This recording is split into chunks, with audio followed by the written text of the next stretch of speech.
So hello and welcome to the Sustainable Materials Management Webinar Series, a joint effort between the Recycling Market Center and the National Recycling Coalition. My name is Wayne Bowen. I'm the Program Manager for the Recycling Market Center and will serve as your moderator today. Today's topic is titled Business Fundamentals for Compost Operations, and our presenter is Jeff Gage, who I'll introduce in a moment. This is the first webinar of a three-part series. So the following webinars will be next month on July 15th, and then the following month on August 19th. After Jeff's presentation, we'll have a Q&A session. So if you have a question or comment, use the Q&A feature located on your control panel on your screen. And please note that an edited version of this webinar will be made available for viewing via YouTube links on the National Recycling Coalition and Pennsylvania Recycling Market Center websites.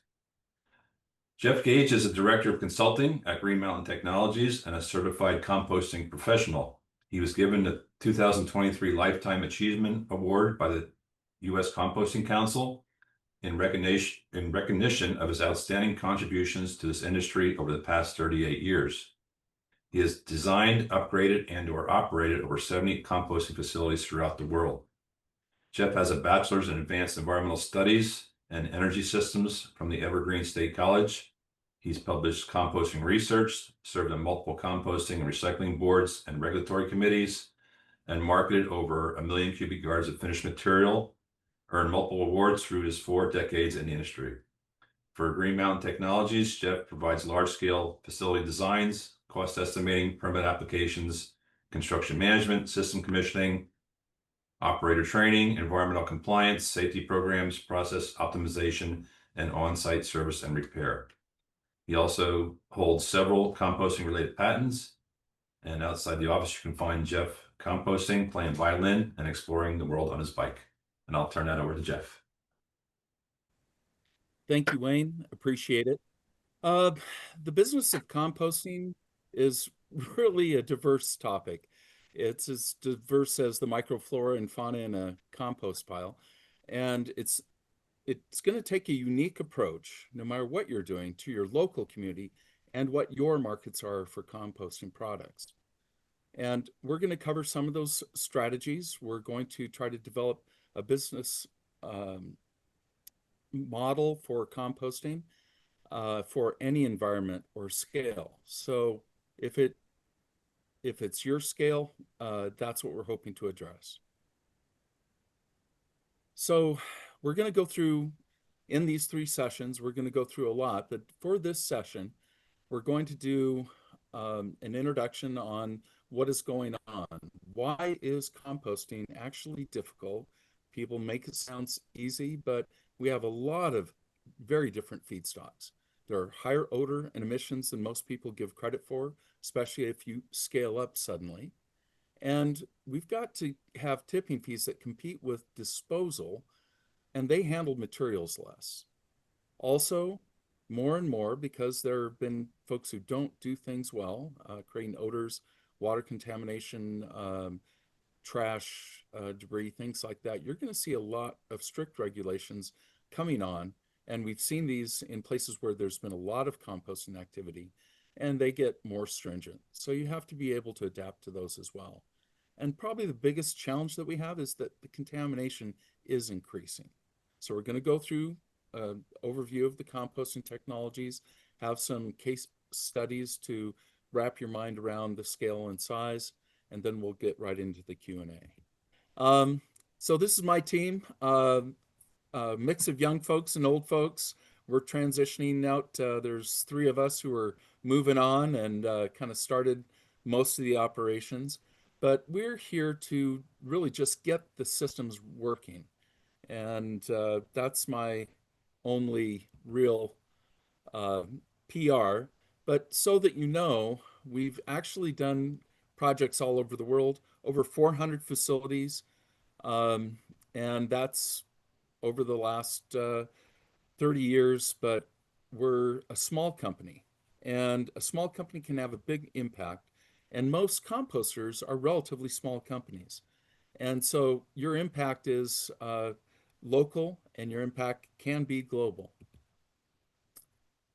Only 5% of the organic waste here in the US is being composted. and that's a shame. And if you were to look at what we did, I actually started about where this graph starts. We started backyard composting development programs and went through in the Pacific Northwest, starting in 1990, really expanding in our tonnage, as did the rest of the United States. And then the world started about the year 2000. The rest of the world really started cranking. We started seeing England and the EU come in, and we saw a few lulls, but in the last 15 years, we've actually seen a tremendous growth in organics processing. And so right now we're at 10 times the volume for yard trimmings and food, which is very normal now throughout Europe, is becoming more normalized here in the United States, but it's still a small fraction. But you can see that food other management here shown is actually increasing dramatically. And that is why we're saying we don't have data since 2018, but I can tell you our biggest work volume is coming from the food related stuff. So I'm you'll have to bear with me that I'm going to talk a lot about food waste, mainly because it's exposing some challenges in our industry, and most folks who are getting into this will be expected to handle food waste. Well, number one, it's stinky, it's energetic, it has plastic, and it really is um, a difficult feedstock. So, which of these are food waste? This is source separated organics. That's food waste. This is food and food organics, green organics, commingled, collected from curbside. And this is depack material, all that packaging of material which is too late, expired. And also we have new facilities coming along which are sorting garbage, and then they take the fine material from that and still has garbage in it, but there's organic matter uh, in mixed municipal solid waste. There's going to be some acronyms we use. One is source separated organics, FOGO, or food organics, green organics, organic fraction of mixed municipal solid waste, but also institutional, commercial, and industrial food waste. Pre-consumer, meaning before it's even going into the marketplace, and that's going to be a lot of the depack. But the depack waste is after it's gone through that depackaging, it's a wet slurry that comes out of that process. So there are other difficult ways that we need to be addressing, and know that these are opportunities out there in the business field.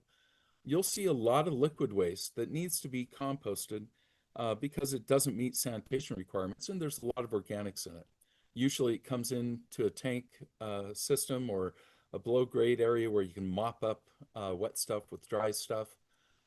Manures of many sorts. Some of the most problematic manures are chicken manure. Um, we find that we have some problems actually with horse manure just because people let it dry out and it's hard to handle. Biosolids has been most traditionally composted and or land applied as a beneficial use.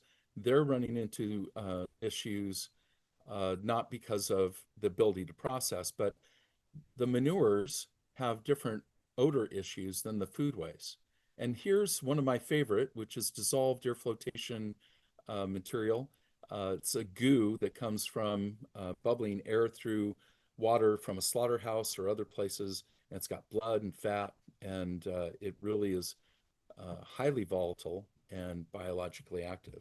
So here's some of the uh, words we'll use for this. BS is biosolids. It's a clean wastewater treatment solid. Cheese WAS, which stands for cheese whey waste activated sludge. Um, it's similar to dissolved air flotation, but most people call DAF the fats and oils and blood that come out of meat processing. Chicken manure, both from layers and broilers, and then of course fresh grass. So even green waste has some seasonal challenges depending on where you're at, and those will change from zone to zone. no matter what your feedstock is, when you're getting to these most difficult feedstocks, you're going to have to manage your systems differently.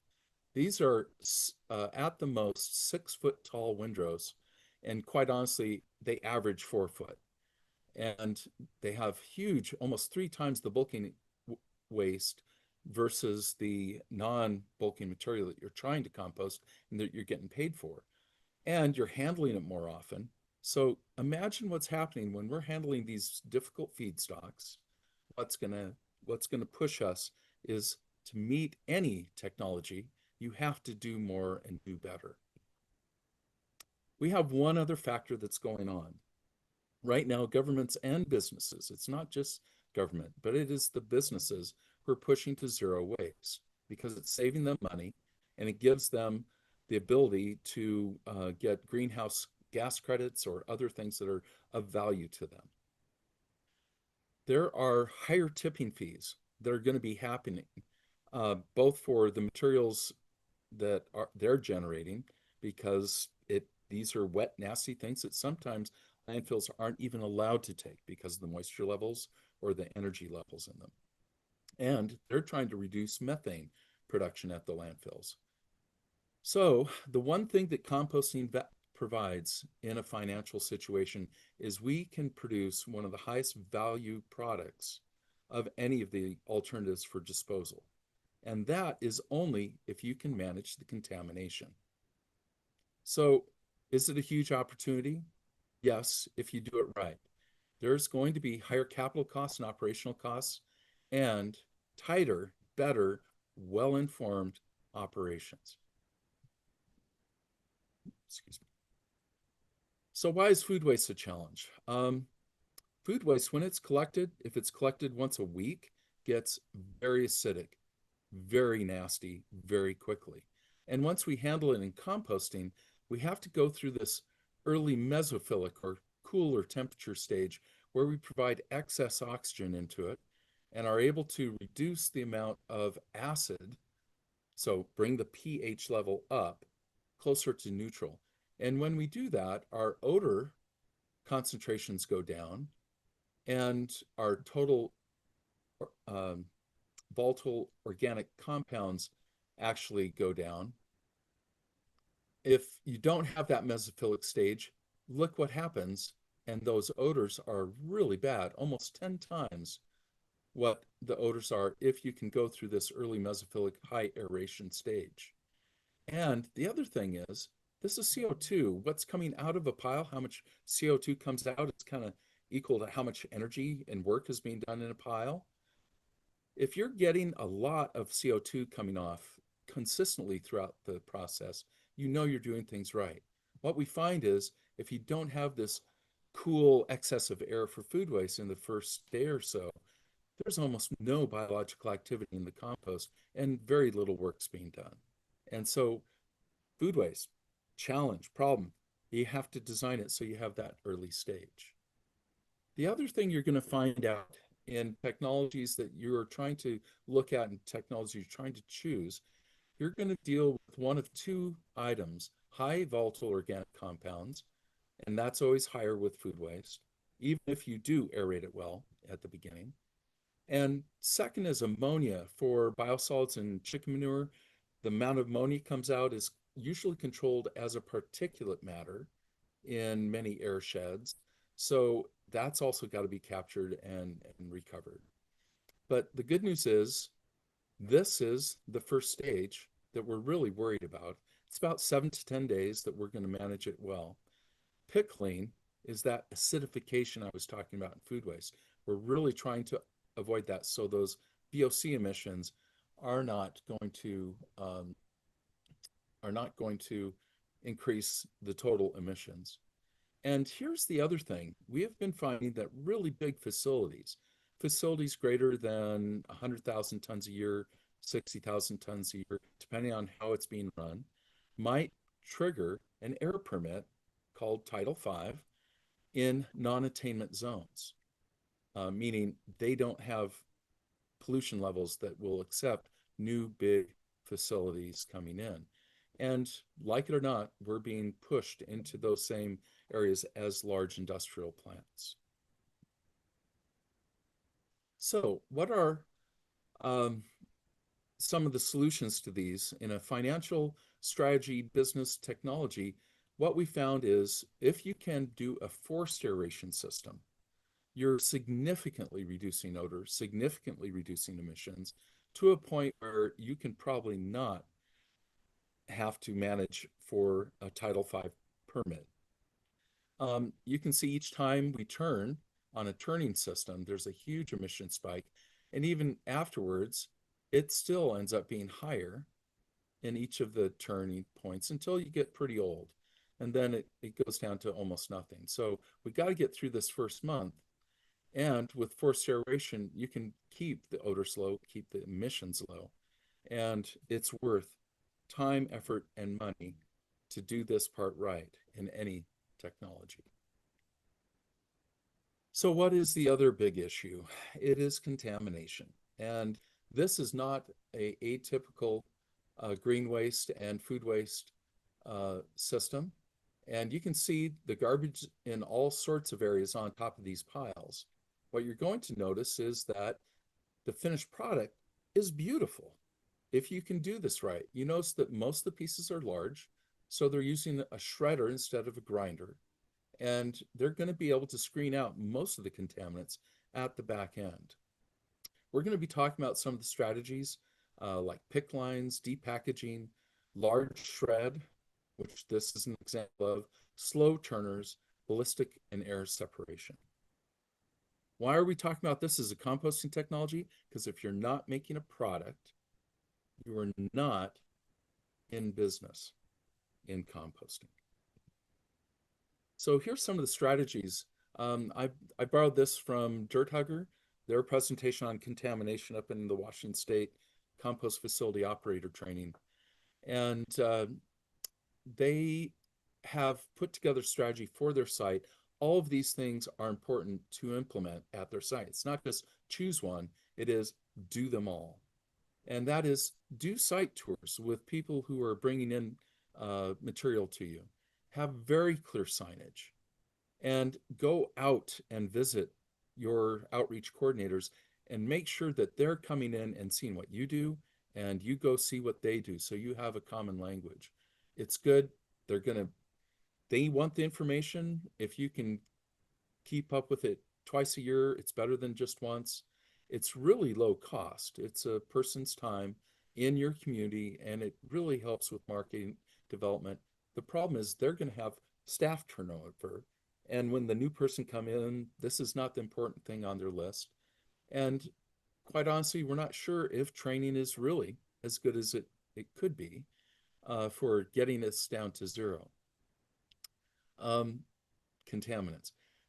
Upstream, we're going to, as the loads are coming in, have load checking, do cart tagging so that you're not picking up in the big rigs anything. You've got eyeballs. Right now, we went in and there's new technology that the collectors can actually look at each bin being unloaded and say, contamination, provides a ticket or warning system to be triggered in your community so that each hauler can talk to each customer that there's concerns in the material that they were putting in.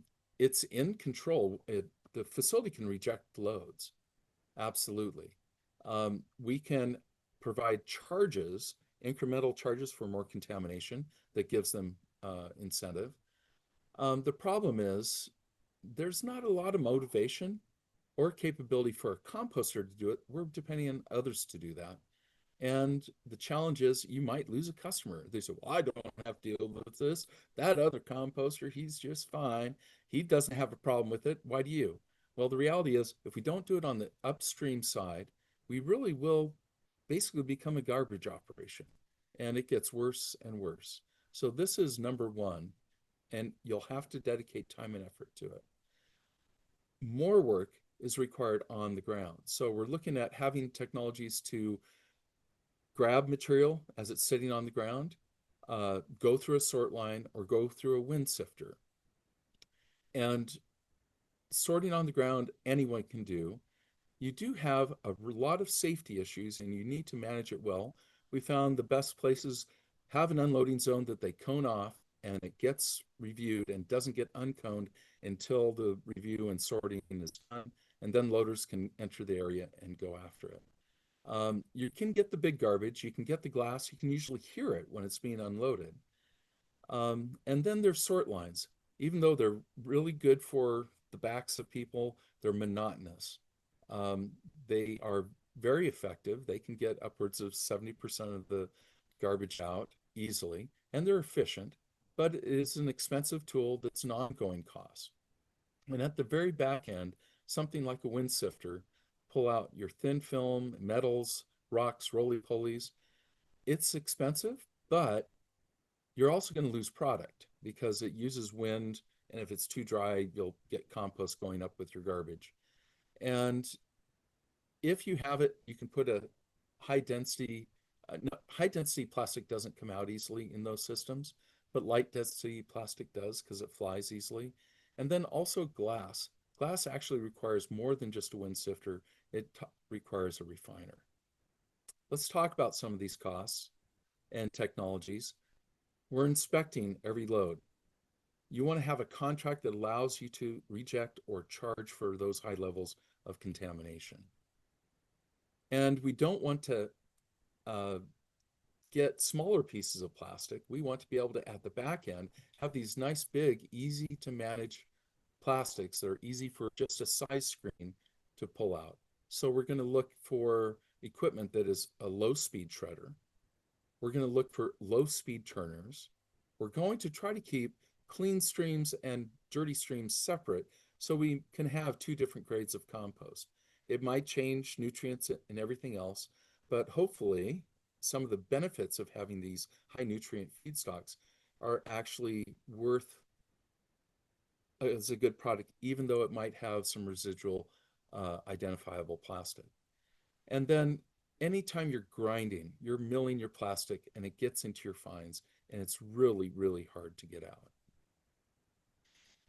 So this is a pre-screen line. This is actually a material recovery facility in front of a garbage plant, but this is done everywhere, but usually in an outdoor condition. If you do have an indoor location, this is much more comfortable for everyone. Outdoors, you got to protect from wind, heat, rain, snow, and so we usually see a enclosure over the top, but it's what one person can reach across a 3 or 4 foot wide belt, and they're targeting specific materials. And by the time it's at the end, you're able to then pull metal off and drop onto another system, perhaps screen again. We've tried conveyors, robots have been tried, minimal success, but the biggest issue with them, they could be as much as $1 million each robot, which is kind of like the value of a grinder. And most folks would rather invest in a grinder or a shredder, changing that up, than a robot. So the other problem is, if the material's wet, it's really hard to get it screened, and most of the feedstocks we're getting are going to be wet. So challenge, challenge, challenge, challenge. So one of the things to do is make sure that you're always screening and managing it so your screens are more effective with material that's between 35% and 40% moisture. If you can protect it from rain, please do so. If you're an outdoor facility, consider fleece, which is a geotextile woven polyester geosynthetic liner. It might be called in some cases, but it can go on a huge reel. You can have it go onto your loader, and it can spread it over the pile. You can also use a membrane. I call this a microporous membrane. These are things that actually provide you two values. They provide you odor control plus moisture control. And they're a little more expensive. Or you can have a roofed system, which is going to guarantee you no more effects of the rain coming in, and you'll get your product down to the moisture you want. Another way to do it is forced aeration and handling things quickly. So once you got it dry, then you're going to have to screen it. So screeners are usually having mesh on the outside, brushes to keep the mesh clean, and then some sort of a vacuum system at the back end. And that's so you can pull off plastic. Sometimes it has an air knife at the base to get the plastic separated from the compost and swirl around. And then this large tube goes to a garbage bin for disposal. And it handles material at a certain speed, certain rate. So it's kind of the screening is usually the slowest uh, production process in your system. You have to run them many more hours than you would a grinder or a turner or even a loader just to keep these babies fed in an even basis. But with wind sifters, which is what this is a unit of, you'll get about 95% uh, removal with that air knife and the suction device. If you just do a suction device, it could be up to 85% removal, still pretty darn good, but there's never 100%, so you have to have a plan. So you can do a combined screen and a wind sifter like this, and having a big feeder, you can scale these systems up. Just remember, the bigger the screen, the more efficient you are with your time and effort. Otherwise, you're just sitting there with equipment, waiting to feed the smaller systems. The other way to deal with waste is, especially for the material that comes from food processors, food handlers, and food distribution systems, are their package depackagers. They handle that institutional commercial food waste. You can get 99.8% removal with these. However, there are some creations of microplastics. And again, they're expensive, about half the cost of a grinder. But it makes this little slurry here that you're looking at, and that could be mopped up easily. The other thing is to think about what's going off the site. There are fences that can be moved in front. You can see how much material. This is at a compost site down in Texas where things are dry, and boy, the contaminants blow off of their screening operation. They have suction devices, but they also just, when they're handling with the loader, stuff moves. Also, just using these really high nettings are working. Down in Salinas, California, they did this to protect pasture where cows are grazing, and from both the landfill and the organics processing operation. You'll want to have a backpack vacuum system. You could do most of your handling of the fresh material in a building, and that can actually give you a lot of control over contamination. Okay, those are the ancillary issues. Let's get into actually what is composting technology options out there.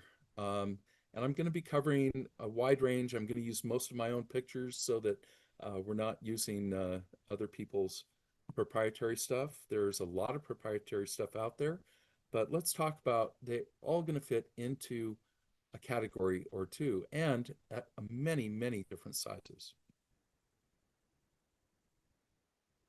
Okay, so this is the problem. It may seem obvious, but there are a lot of other really large costs, such as the capital costs, paying off the loans and interest, administration of expenses, marketing expenses. This operational cost of the facility has a huge impact on the amount of labor you're going to use and how much it costs to fuel things and keep things running. So each of one of these have different costs, both in capital um, and in operation. So a couple of terms. This first one up here in the upper left is a static and aerated pile, meaning there's pipes underneath and we're blowing air and we let it sit. It still requires management. So some places will have you flip it and rewater it because as it loses moisture, it also quits composting. They also have systems which are in vessel, and that means you put it in and it turns automatically on a schedule, and then you take it out and then go through a second step, which usually involves aeration, similar to a static and aerated pile, but you don't have to manage it as frequently as if you were to put fresh material directly into a static system. Then there's those that are designed actually just to turn the material as a regular part of the process and provide aeration underground. Here's blowers, and in this area, they're pulling air from the pile out through a biofilter. In this area where it's older, it's cooling the air, it's drying it out, going just in positive air. There's less odor when it's older. And then you have a loader putting in on one side, and you're using one of the most efficient systems in composting, which is windrow turners. Windrow turners are an absolutely essential tool for cost-effective composting and good quality product. So thinking of a windrow turner and an aeration system combined is really state of the art. And it's less loader time, more turner time, but these guys can move 2,000 to 4,000 cubic yards an hour, whereas a loader can do about 500 cubic yards an hour. So each one of these babies could take care of the work of a handling by a loader, up to 4 loaders. And the other nice thing is you can set it up so you can put water off the end. Just turned windrow is still a good technology, but you have to understand the dynamics of adding things in there with contaminants, like plastic flying every time you turn, or needing to add water, and you don't have a structure that it's easy to connect it to. So we look at turned windrow systems as a very viable way to think of composting. They have 2 basic types. One is a straddle turner, and the other is a side discharge turner, which this is an example of, where it goes into the side of a big, flat, wide open pile, takes a slice off about 9 feet, and throws it off to the right of itself so that it can move and go get another slice. And that gives you a very compact operation. Otherwise, just windrows, you can get about a third of the volume through on the same footprint. So if concrete's expensive, you want to go to a side discharge conveyor system. And there's nuances within windrowing. So let's take a close dive into aerated static piles. Typically, we look at about a 60-day processing time. That includes that initial stage where you have a lot of aeration required, and then you might move it once or twice to get it into a lower aeration flow system, and then try to rewater it as you're touching it. Probably the best thing to do when you touch a pile of compost is to get water on it and get it back up to the proper moisture, about 55 to 60% moisture, and allow it to continue composting. The capacities of these are from very small to some of the biggest in the world. 1,000 tons per year might not sound small. You can really actually do a backyard one. I've got a blower here at my house, and I can turn it on. I have kind of one season where I harvest a lot of stuff, and I can use the blower.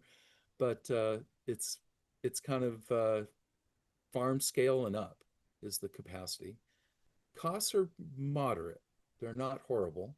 But if you're in a building, that adds costs. If you're treating the air from the building or treating the air from the piles, that's got a cost, ongoing cost. So we put in the median, but operationally, you're not touching it much, maybe 3 times and then into the screening system.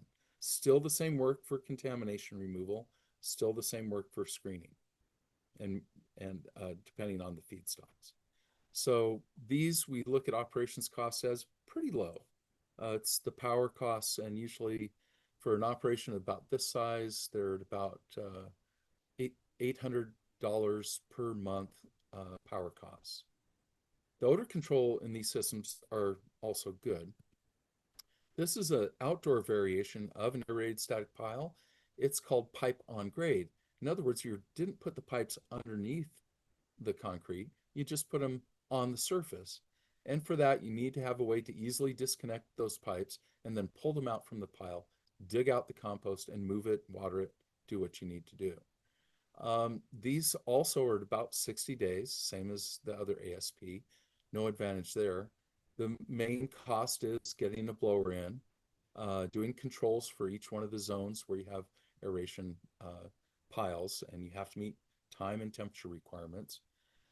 The cost for these can be pretty low, down to, a bouncy house blower, all the way up to actual industrial scale blower.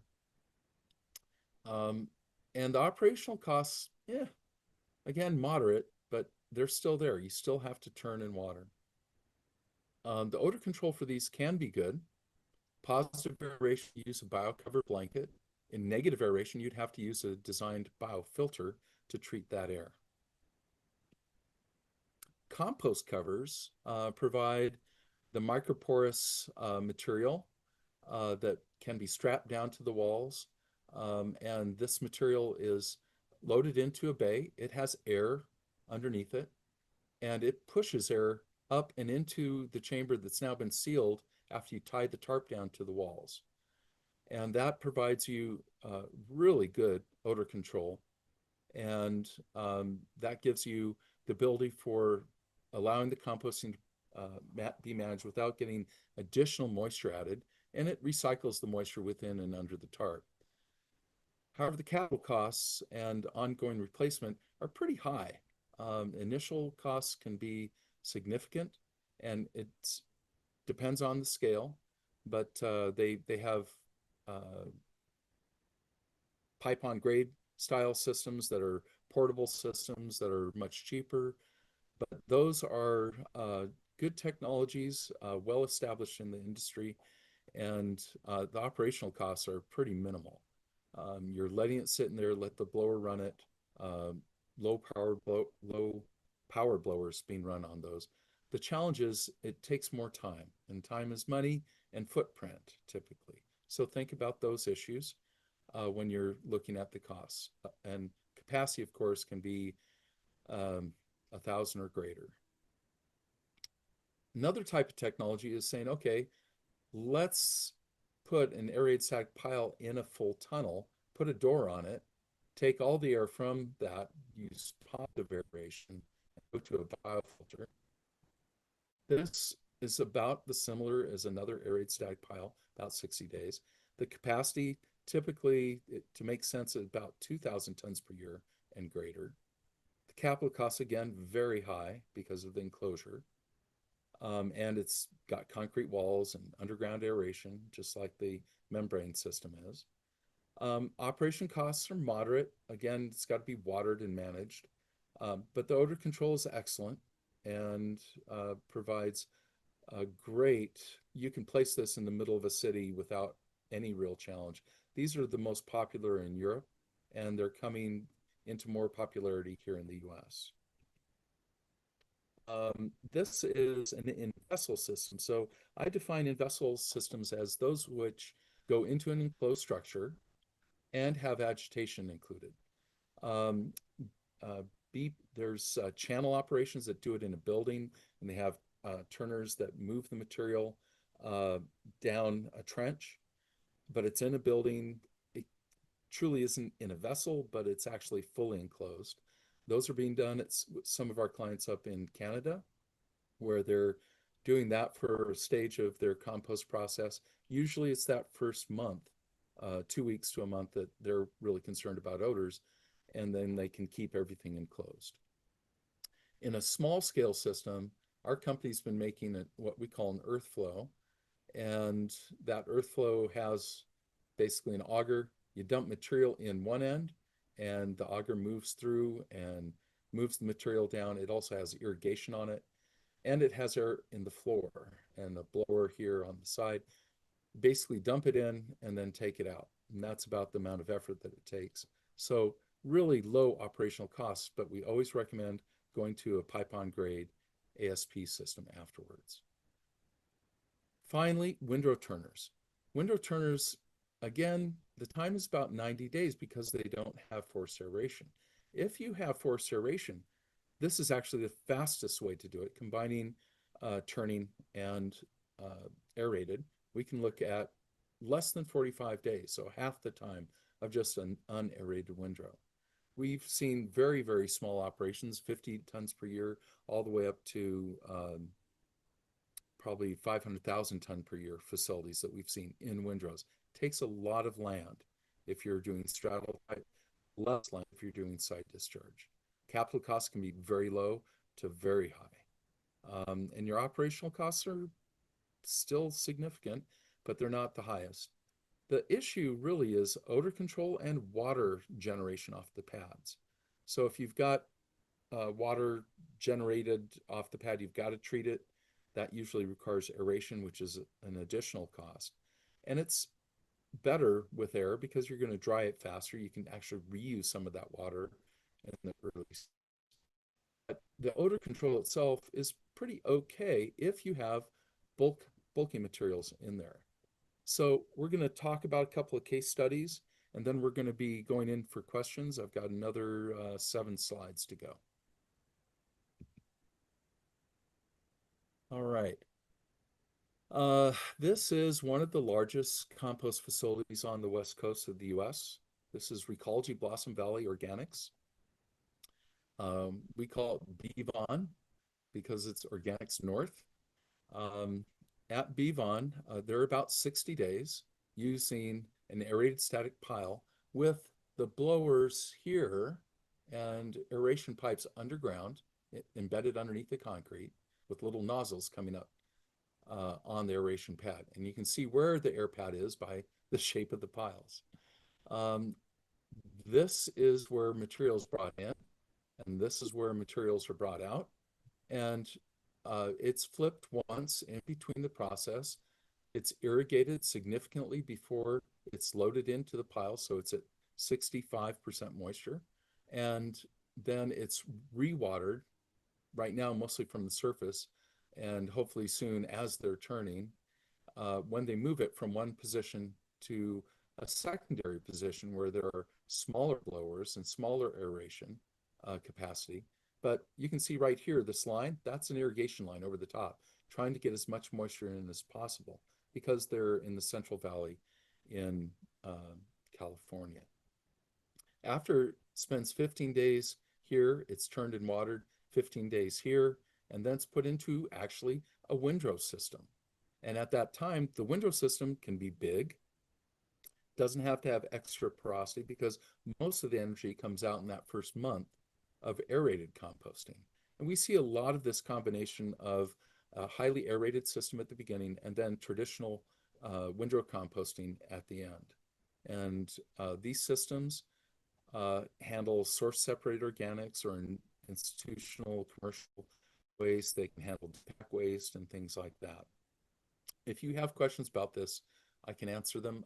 They also use a bio cover over the top so that they can blow air in this primary aeration bay, or reverse the direction of the air and pull air going into a biofilter. This facility is expanding probably by about 40% of the capacity they have now, hopefully in the near future. So it's handling most of the organics coming out of the San Francisco Bay Area. This is a small scale, 200 ton per year, intermodal. This is in Glenarchy down in New Zealand.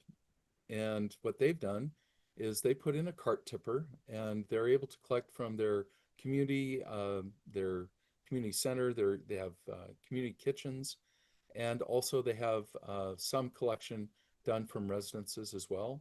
Comes in, they are able to wash those bins afterwards, and obviously quite happy person to get his picture taken.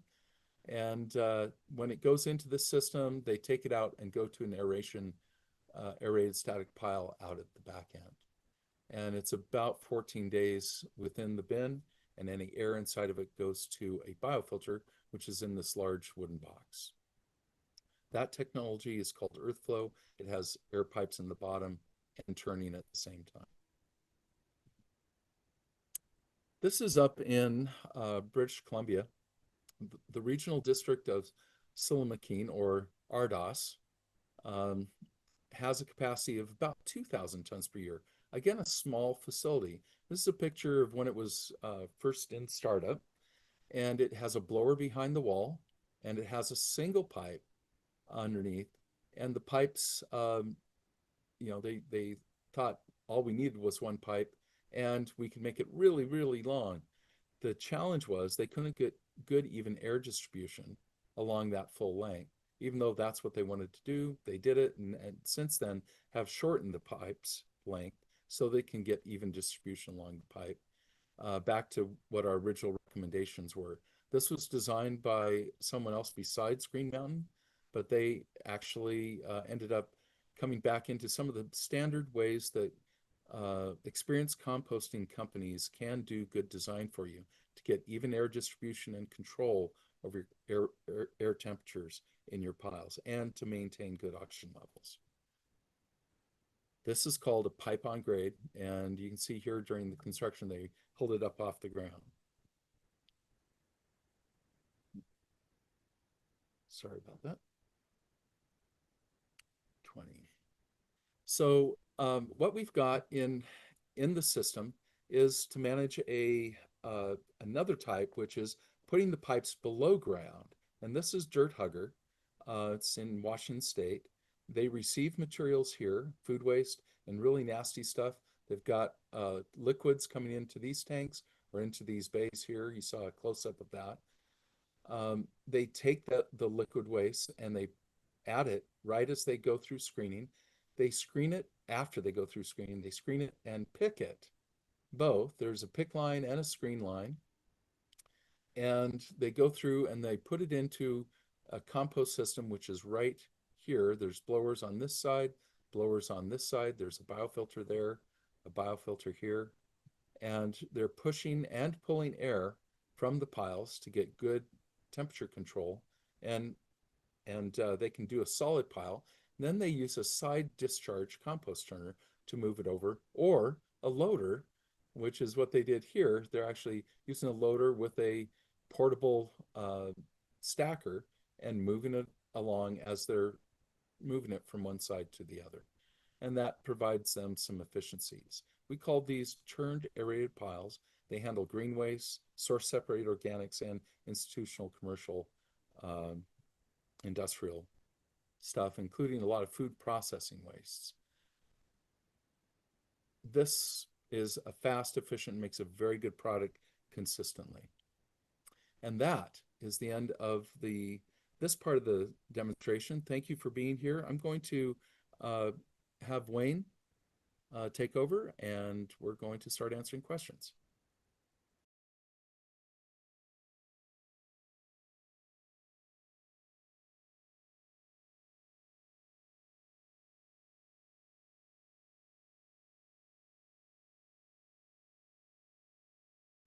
So we're now going to field some questions for Jeff. Again, if you have a question, please use the Q&A feature on your screen. So got a couple here during the presentation. This question has to do with back in the beginning, you talked about collection containers. Is there any way to aerate containers to help with the odors and acid levels? While you're storing, collecting.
Okay, good.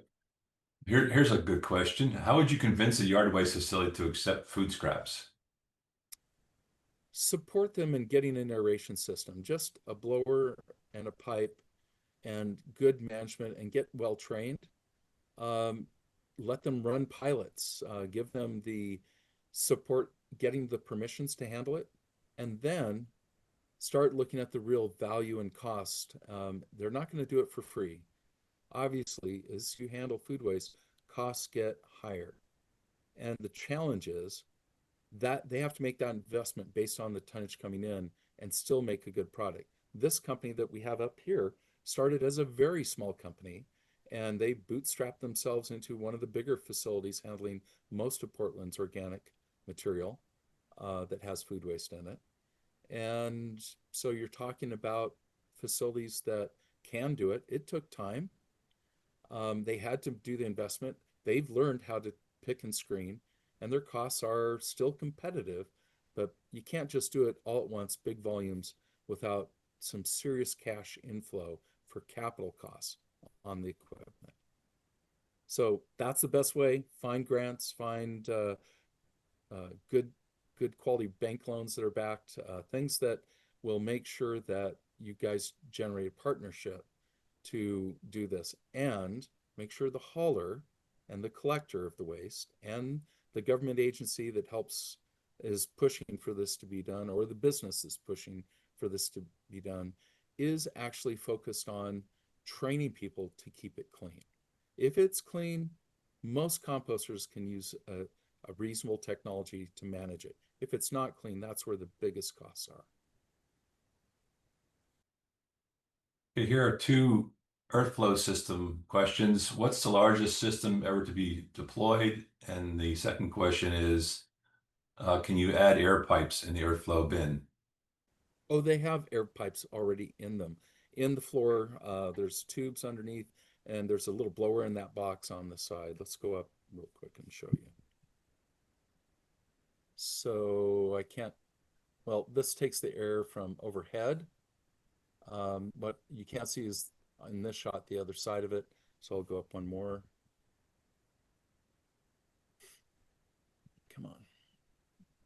I think I skipped it. Sorry. There it is. So there are air pipes here in the floor. This is usually about 4 foot full, and this pumps air on a regular basis, typically constantly. And then the turner's turning about twice a day to, if you put in fresh material, it comes over and mixes just the fresh material, so it's well blended right away. But you still have to add bulking material into it to help provide porosity. You can't put straight food waste in any composting system. They then become digesters or anaerobic systems. So if you want to just handle food waste, go to an anaerobic digester.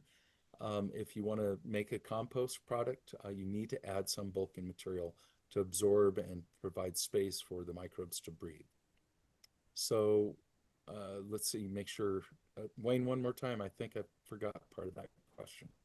Largest system, the largest earth flow system. Largest system. Tons per year. I would say we've done systems that have 3 different bays right next to each other.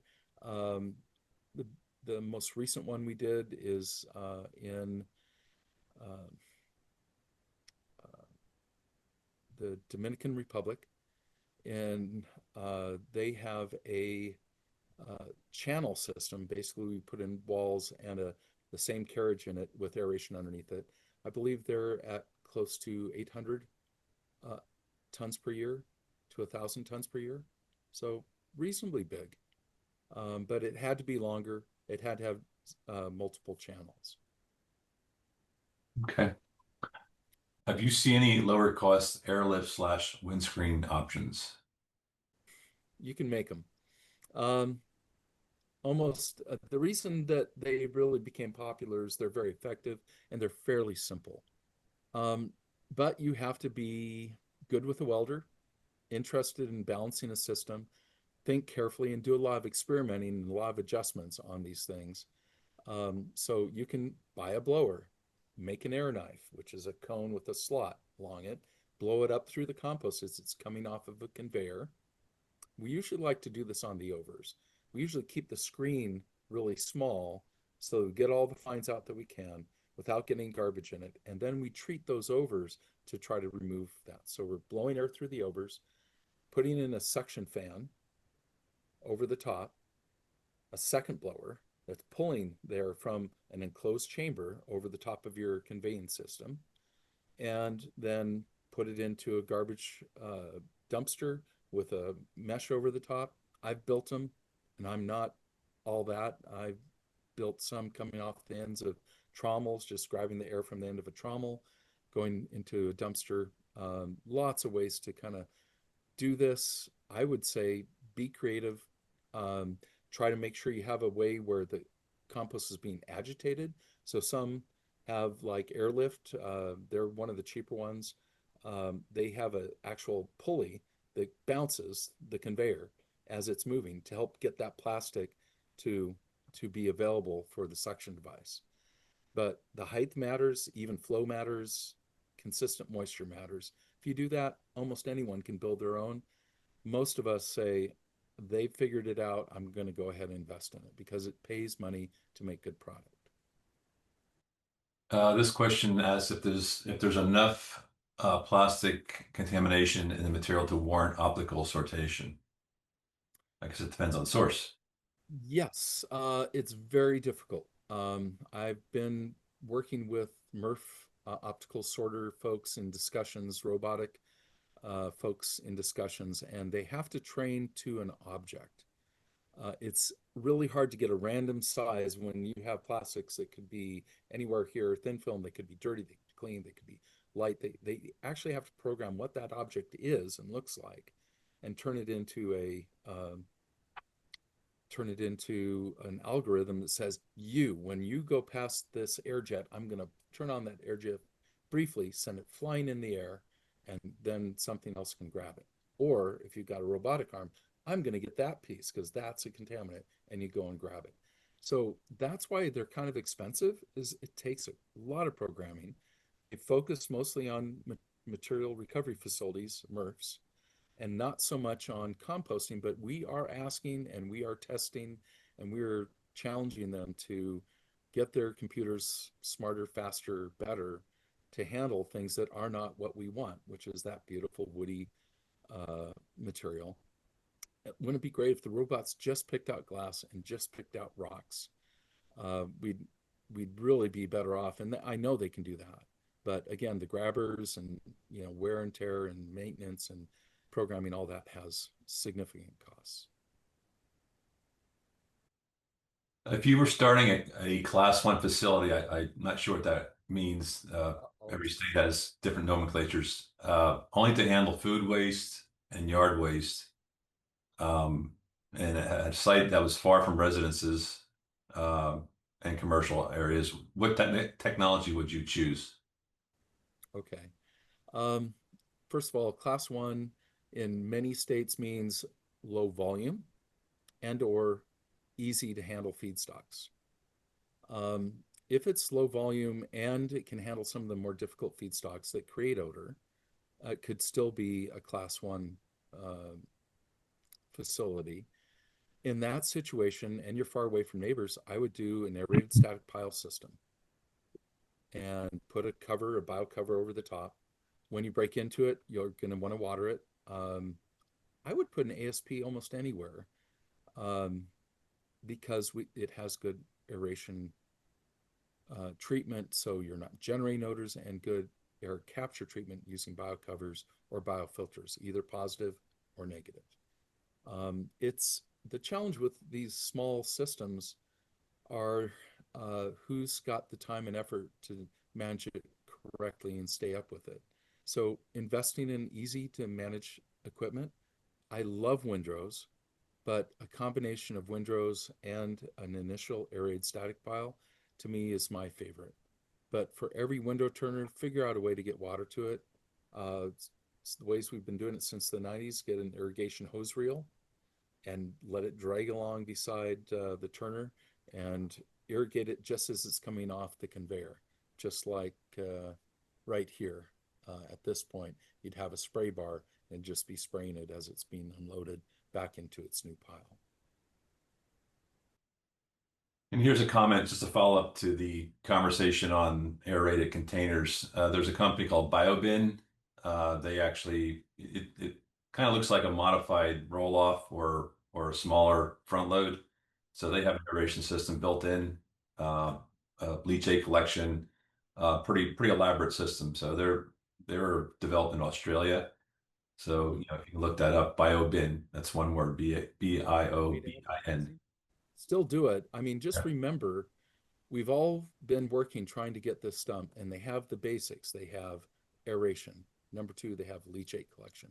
Hopefully, they have good enclosure and some sort of way to manage a biofilter or the air coming off the system. Um, it's essential. But there are many systems out there doing it. I'm glad they're coming into the U.S. We need more options of all kinds. I like our technology, but I've seen really good systems out there that are thinking of those basics and managing for it. Could you further explain how to keep piles in the mesophilic phase at the beginning, and also what is the term pickling? When we preserve food, we acidify it, and we that then keeps the food from going bad. Um, Food waste, when it's first collected, there's very little oxygen, and the food itself tends to have a large amount of easy to degrade uh, food in it. And lactobacillus, which is what we use for making yogurt, uh, becomes a predominant microorganism.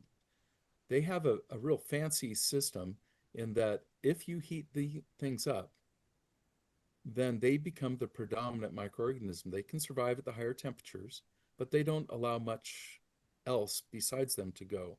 And lactobacillus helps produce a large volume of volatile organic compounds coming out. So, what a great researcher up in the Nordic countries did work that I think you should look up, Cecilia Sundberg. And Cecilia's work has found at large, well managed facilities that the food waste coming in, some facilities had this pickling effect, pHs around 4.5 or 5, as low as 4, I think she's reported. And they can't get the temperatures to go up in those systems, and it sits there and laughs at you as a pickled material. Um, in the compost system. So that's the term pickling. To avoid it, what she found was that you can aerate with a huge amount of air at the beginning. I'll talk about how. And it's just for the time that it takes to get the pH to rise from those initial acidic conditions up to something above 5.5 and quite honestly 6 or higher on pH. And I've got a facility in Israel that they're taking mixed garbage fines, organic fraction of MSW, and they're having acidity problems. So they just basically turn the blower on to full speed. And you have to design the aeration system to handle somewhere between 5 to 10 uh, cubic feet per minute of air per cubic yard. It's a lot of air, but you only need to do it, depending on how quickly it will adjust, for anywhere from 2 hours to 2 days. And so having a big receiving pad that has huge blower capacity, blending it immediately with something to give it good porosity so everything is well oxygenated. It's not just a big glop of material. So doing everything perfect at the beginning, throwing a lot of air to it for anywhere from 2 hours to 2 days, and then put it into your regular composting operation. That's what we're talking about. It's best to do it indoors where you can grab the air inside. Some of those tunnels would work. In fact, the place in Israel is a tunnel, and they have a sensitive air area out there. They don't have problems with odors because of that, but they were not happy that they weren't getting temperature because we turned it up all the way so it would get the pH and not remain pickled all through the process. Okay, this question you might be addressing this in the next couple sessions, but how does a compost facility reduce the amount of nutrients that are running off the pad when it rains in a windrow system? The first part of that question again, how do I The runoff of reduce nutrient runoff from the compost. reduce the nutrient runoff? Okay. You cover the piles, number one. Um, Both the fleece system and the membrane system means that there's no water going through. It's in the fleece system, most of the water tapers to the outside, and then you design a trough that you can keep that water from just going back underneath the compost and get it away from the piles. That's number one. Membrane system, kind of same thing. Get it to a trough and get the water away, protect it from water infiltrating back in. Um, the other way to do it is have a negative aeration system. So as long as you have good porous mix and you're doing negative aeration, the water, nutrient-rich water, is sucked down into the pipes in those initial stages, and you then have contained that liquid that might have come in additional with rain, etc. I like negative aeration systems for managing water, and each one of those little holes becomes its own little shower drain, and you get great recovery of leachate in those systems. But then you have to manage it for aeration, and you can reuse that water when you're bringing new material into your system to get it up from what's normal around 40 to 45% moisture up to the 60 to 65% moisture that we're trying to accomplish in an aerated static pile system or churned aerated pile system or any real compost system. I'm not sure if everybody sees the questions, but there was a response here about there's additional resources for food scraps composting with yard waste, and one is obviously the U.S. Composting Council. They have a lot of resources on their website, and also Biocycle, which is a compost magazine, biocycle.net. I believe it's all web-based now, but very good two resources. Thank you, Brenda Platt, for providing that list of Brenda, resources. thank you so much. Hi, thanks for doing that. And also, for those of you who really want to understand things, compost science and utilization has been a great friend to the industry, helping us with our issues with science so we can actually learn them. The other thing is get trained. Um, I have the privilege to be on the credentialing, professional credentialing committee for the U.S. Composting Council, and I'm recent there, and I am very happy and proud to be able to look at you folks getting trained and getting certified that you're competent in managing composting operations and that you can excel and help improve our reputation nationwide. So please get trained. U.S. Composting Council and many of your state chapters have training programs that qualify for the education that's needed to become certified. Okay, thank you. So we're pretty much at the end of our time, so we're going to wrap it up here. We did not hit all of our questions, but we'll try and get them maybe next time. So again, this webinar has been recorded. Will be made available later for viewing on our YouTube links. We'll provide those. And again, please attend the next two sessions. I believe everyone who registered today is automatically registered for the next two. So I don't think you'll have to re-register, and you'll probably get a notice once we start changing the settings for the next session. So again, thanks, Jeff, and we look forward to the next session in July. That's coming up next month, and so have a great day, everybody, and thanks again, Jeff. Thanks a lot, everyone. Bye-bye. Okay. Bye-bye.